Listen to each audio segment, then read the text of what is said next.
Hey everybody, welcome back to the UK Americana show. Thank you for joining us, we really do appreciate it. Recently, on her UK tour, I interviewed the terrific Tara Maclean, telling us all about the music she's writing for her new album in 2025. One of the songs, bit of a true story, she fell in love with an Englishman over here in the UK on London Bridge. And the song's called London Bridge. It's absolutely amazing. She goes on to tell us about some of the people she's worked with, like Dido, Bryan Adams, Nelly, Furtado, and the part she had in the film Coyote Ugly. This girl is absolutely terrific. You're going to enjoy the sweetest voice you ever heard in your life. Ladies and gentlemen, Tara Maclean. Do you know we've got a Bigfoot on our show called Bernie? No. And her ancestors are actually back in Canada. What? She's a bit touchy though, so be careful. Hey, Yeah. So Tara, our Bernie, our Bigfoot, she's got parents in Canada. Oh, Bernie, Tara, this is Bernie. Yeah, sure, that's great. Hi Bernie, how you doing? Nice. Thank you. Thank you, Bernie. That's very Tara. She's very friendly, isn't she? Yeah, very.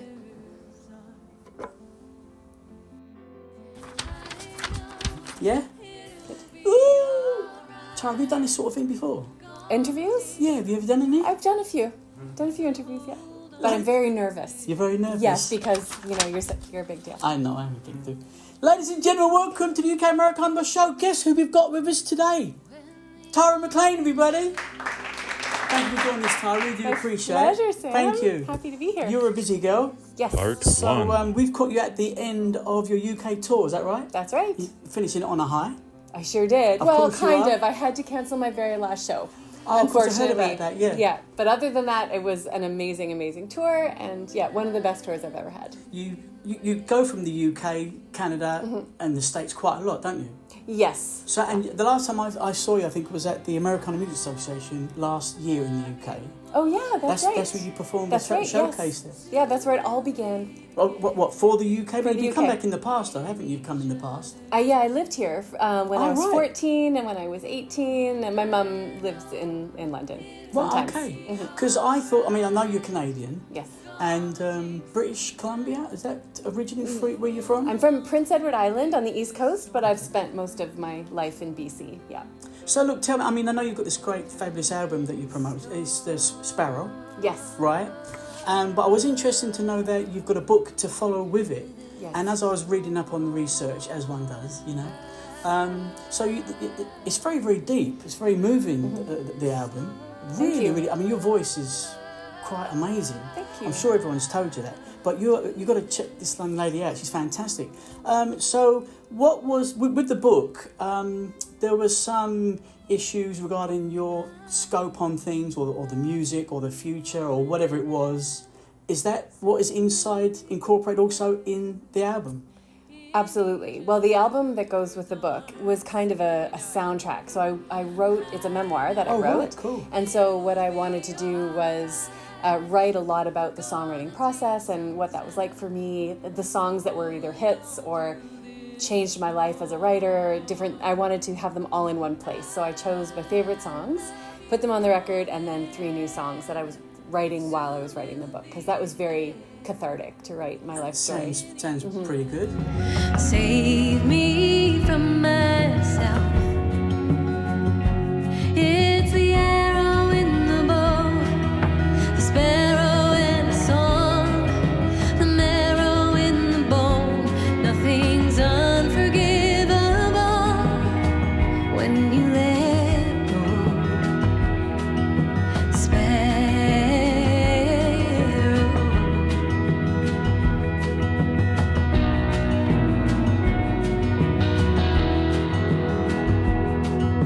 Spent my money on a guitar and a pen and a book to write it in so I could find.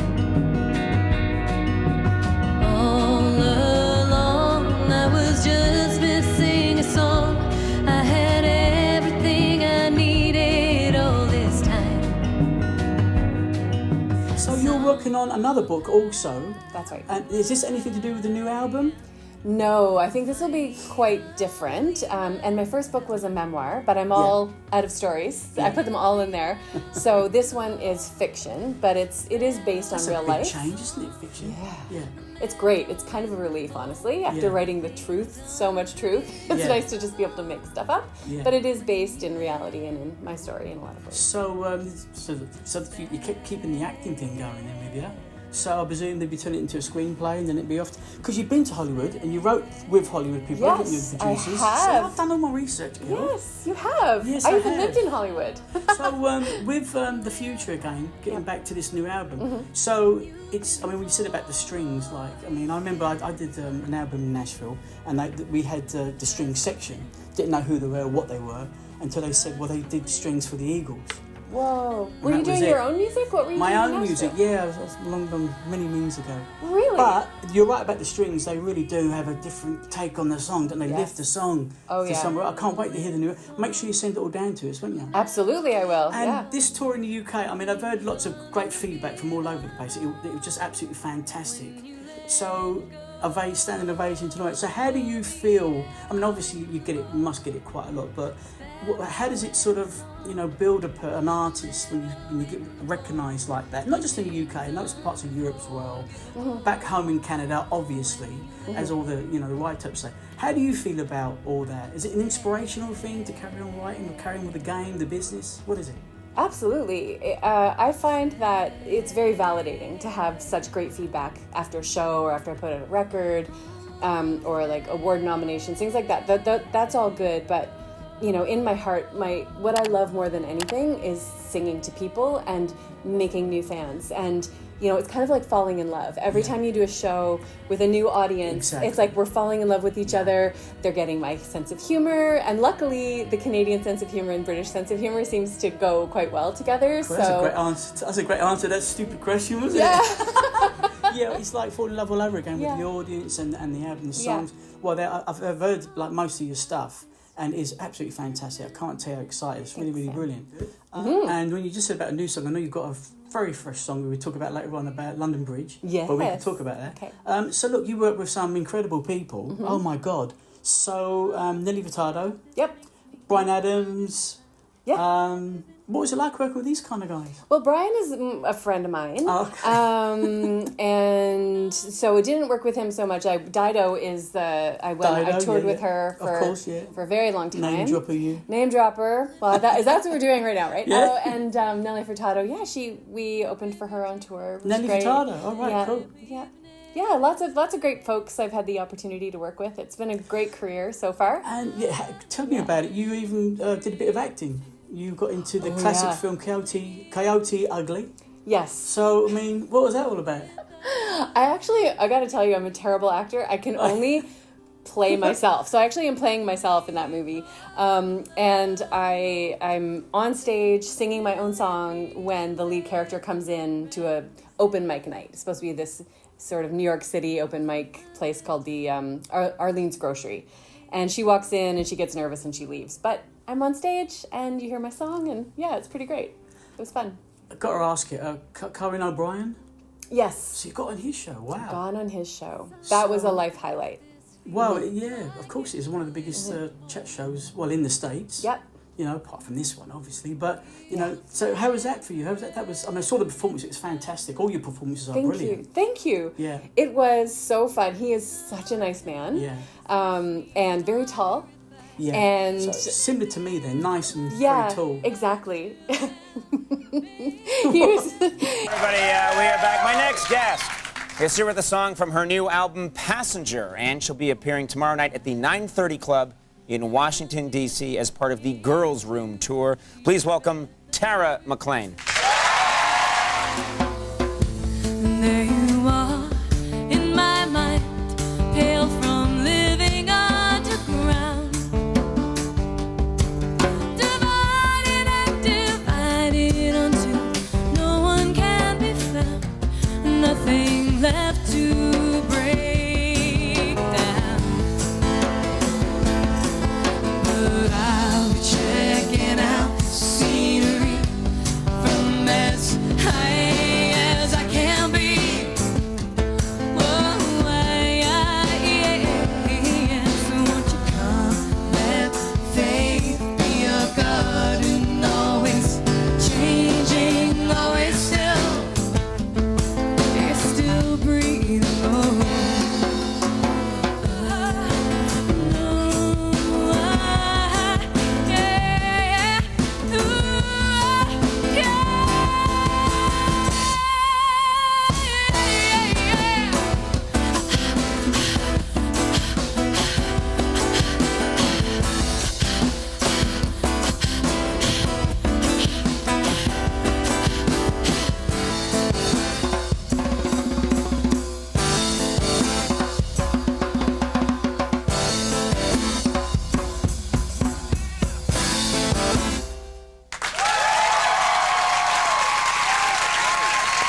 was just really sweet to have that opportunity. It was a time when I was touring a lot in the US, and one thing about Conan is he takes chances on new artists a lot, which is really means a lot to us. And yeah, he invited me to come on, and it was a great night.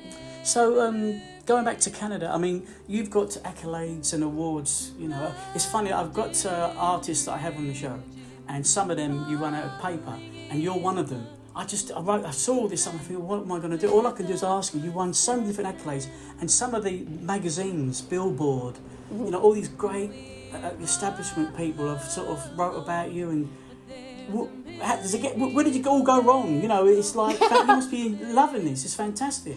I love it. I love having a life in music. It's been amazing. I mean, I signed my first publishing deal in 1995, right, and my first record deal in 96, and I've been having an amazing experience. I got to tour Asia and the US for almost a decade, and it's been amazing. You know, the music business keeps morphing and changing, all and the time, so it's all about adapting to it. And I took a big break to have babies. You know about this, and you've got 3 babies. 3 babies. Yeah, they're not babies anymore, and so now I'm flying again and playing music full time as much as I can. Asia is good fun, isn't it? Asia. Yeah, it is. It's good fun. Yeah. So getting back to this new album, so I mean, apart from this song we talked about called London Bridge, which is obviously, you know, you got it going in London, I would have thought. So why is that? What's that all about?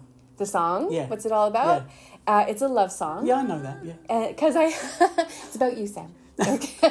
No, it's basically when I came over for Americana UK, when you first saw me perform, I met somebody and fell in love. And we went on a date at London Bridge. I know that. And so I just want you to tell everyone. Yeah. Do you know his name? His name is Ben. His name is Ben. Yes. And don't tell him about the money that I still owe him. I will pay him eventually. Yeah, so that's what it's about. It's about our date on London Bridge.